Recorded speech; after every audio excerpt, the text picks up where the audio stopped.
Right. Okay, let's get into this one. We are looking at just such a fascinating mix of like historical detective work and, well, modern day personal drama. Absolutely. We've got this pile of sources, old newspaper clippings, archive notes, what seems to be a personal apothecary log, A register. a register, exactly. And it all hinges on this one tiny glass vial. So the mission today really is to pull apart these two stories running side by side. Yeah, we've got this 18th century apothecary, Nella, who kind of goes from healer to poisoner, A dark turn. a very dark turn. Okay. And then jump forward 200-odd years, and you've got Caroline, a woman finding an artifact in the Thames mud that drags her right into that old mystery. And Yeah. it changes everything for her. It really does. We need to see how that buried history bubbles up and, forces this huge shift in the present. Okay, so let's start with Caroline. She lands in London, and she's not exactly on a fun trip, is she? No, not at all. She's reeling, actually. Just found out her husband, James, has been unfaithful. Really unfaithful. So she's alone, feeling adrift, trying to escape this stagnant life she feels trapped in back home. Yeah, Cincinnati. She needs a distraction, anything. And she finds it quite literally down in the muck of the River Thames. She randomly joins one of those mudlarking tours. You know about mudlarking, right? Yeah, searching the foreshore when the tide's out, looking for old bits and pieces. Exactly. Old coins, clay pipes, pottery shards, whispers of London's past just lying there. You can't dig, just search the surface. It's pure chance. And boy, did chance deliver for Caroline. She's down there scanning the mud and spots this little glint of blue. A small glass vial, translucent, sky blue, maybe 5 inches tall. Covered in gunk. She cleans it off and sees this marking etched into it, a bear. Quite crudely done. Right, not factory made. The guy, this Bachelor Alf character, he clocks it straight away. No company marks, no date. Suggests it's old, like really old. He reckons maybe late 18th, early 19th century, somewhere between 1780 and 1820, based on the style. But for Caroline, it's more than just old. She says she felt this immediate connection. An inherent kinship was the phrase she used. Wow. Like she knew somehow the person who held it last.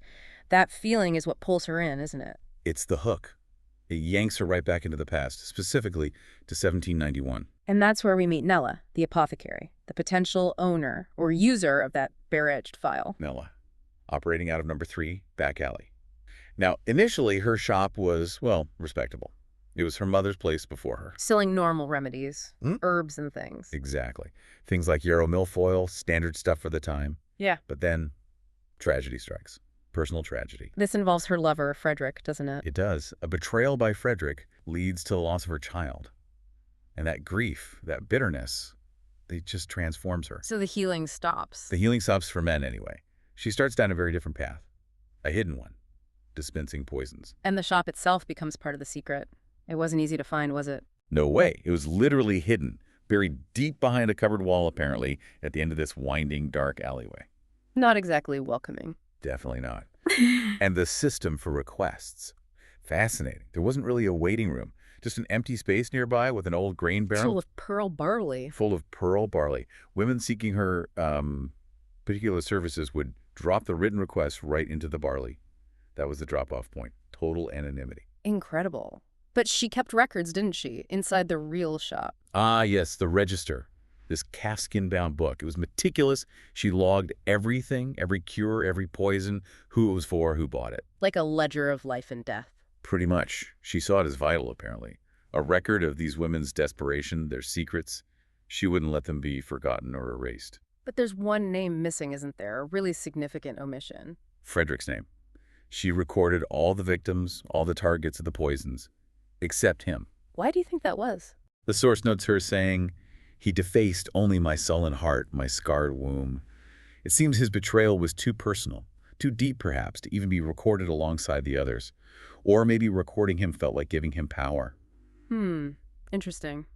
So this secret operation is running, and then this young girl gets involved. Little Eliza, just 12 years old, she turns up at the hidden shop. She's a housemaid. Sent by her mistress, right, Mrs. Amwell? That's the one. And she's carrying a note, a request for poison. For Mr. Amwell, her mistress's husband, to be put in his breakfast specifically. Chillin' stuff. Yeah. And Nella agrees. She provides Nux vomica. Which is what exactly. Sounds nasty. It is. Grow fig or poison nut. extremely toxic. And Nella doesn't just give the poison, she details how it will affect him. Oh, yeah. What does she say? She described how it causes this horrific spinal rigidity, the body arching backwards violently like their body has been strung into a bow. God, that's graphic. It is. And the source suggests Nella chose this method deliberately, wanting the sheer horror of it to inflict a lifetime of nightmares on the person administering it. Mrs. Amwell, in this case. So, is she just cruel at this point, or is it some kind of twisted warning against using her services lightly? That's the million-dollar question, isn't it? Was it pure vengeance spilling over, or a dark form of deterrence?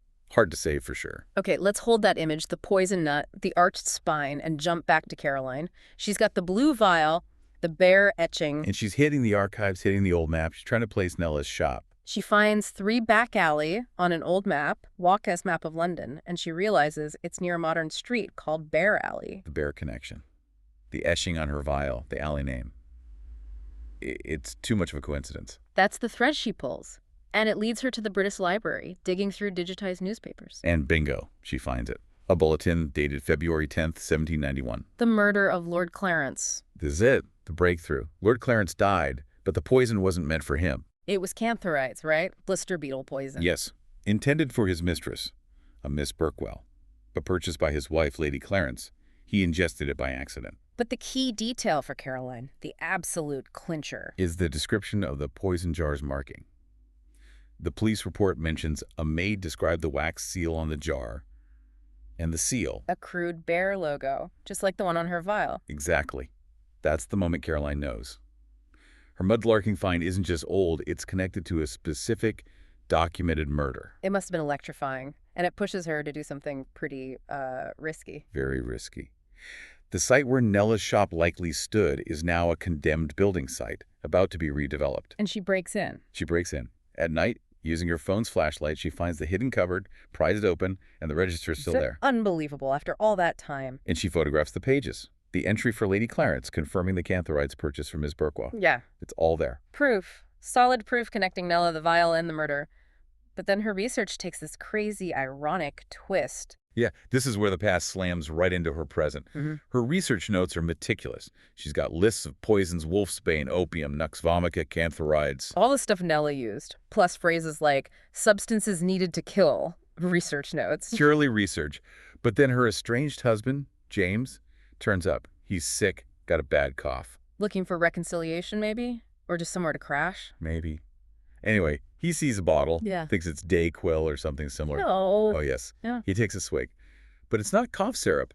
It's concentrated eucalyptus oil Caroline had for some unrelated historical research, possibly about remedies. Highly toxic if ingested. And he ends up in hospital. Yep. Vomiting blood. Seriously ill. The police get involved. They find Caroline's notes full of poison details. And suddenly she's the prime suspect. Attempted murder. Her research into historical poisoning makes her look guilty. The ultimate terrible irony. While she's dealing with that nightmare, the historical story reaches its own climax. Back to 1791, the day after the Lord Clarence news breaks. February 11th. Constables are now actively searching for the source of the poison. They're closing in on Nella. She knows they're coming. It seems so. She's described as being ill, maybe panicked.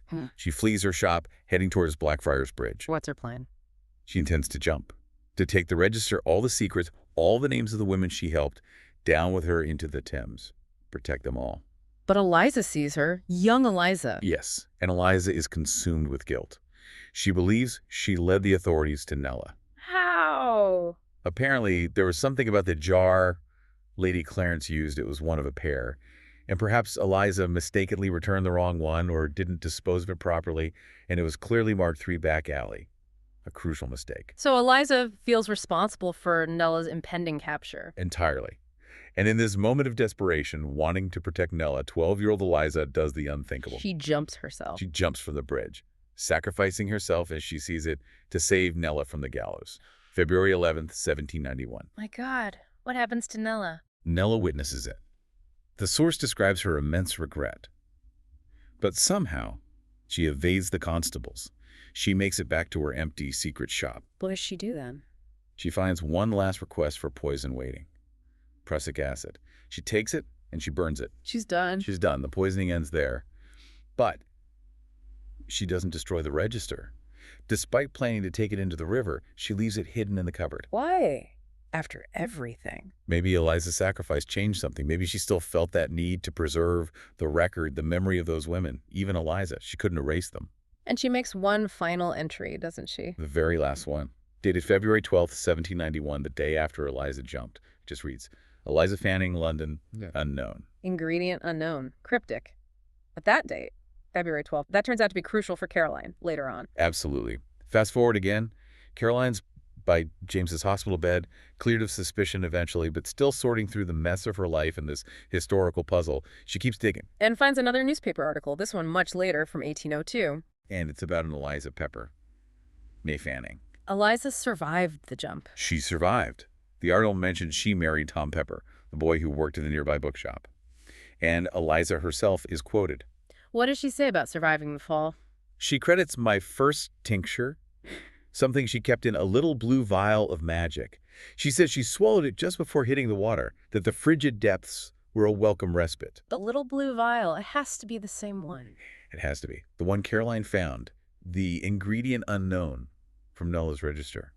It wasn't poison, it was something else. Rose water, maybe some kind of folk remedy like fern root mixed in. We don't know for sure. But it worked, or Eliza believed it did. The vial, meant perhaps as part of Nella's dark legacy, became Eliza's talisman of survival. Death turned into life. Magic. And understanding that full story, seeing that complete arc from Nella's grief to Eliza's survival, held literally in her hand via the vial. That's the catalyst for Caroline. It shocks her out of her own inertia, doesn't it? Completely. She has this realization sitting in that grim hospital waiting room. She'd been chasing stability, security. But she wasn't happy. She says she realized happiness and fulfillment were entirely distinct things. Wow. That's profound. It is. And finding Eliza's story, this story of resilience and unexpected survival linked to that vial, gives her the courage to change her own path. So what does she do? She quits the dead-end job. She files for separation from James, and she applies to Cambridge for grad school. To study history. To study history, embracing the passion that this whole crazy adventure unlocked. And the vial. What happens to the vial? In her final act, sort of closing the loop, she goes back to the Thames. And throws it back in. Throws it back in, letting it go, recognizing it did its job. It wasn't just luck finding it. She calls it fate, a pivotal turn in the direction of my life, releasing it back to the river, back to history. What an incredible journey, from heartbreak and mudlarking to solving a centuries-old mystery and completely reclaiming her own future. It really shows how potent the past can be, doesn't it? How secrets held in something as small as a vial can ripple outwards. And it highlights something else. The sources mention the lack of forensic toxicology back then. Exactly. We have no real idea how many poisoning deaths, like Lord Clarence's, actually occurred in Georgian London. They couldn't detect most poisons. It was, in a way, the perfect crime. Hidden in plain sight. Much like the secrets Nella recorded in her register, the hidden lives, the quiet desperation of women. Which leaves us with a final thought, perhaps. If the big secrets of that era were tucked away in the unnoticed details of women's lives, preserved by chance in a blue glass vial, what quiet, maybe crucial truths might be waiting to be uncovered in the hidden details, the everyday routines of your life today? something to think about. Definitely something to mull over. We'll leave it there for this deep dive.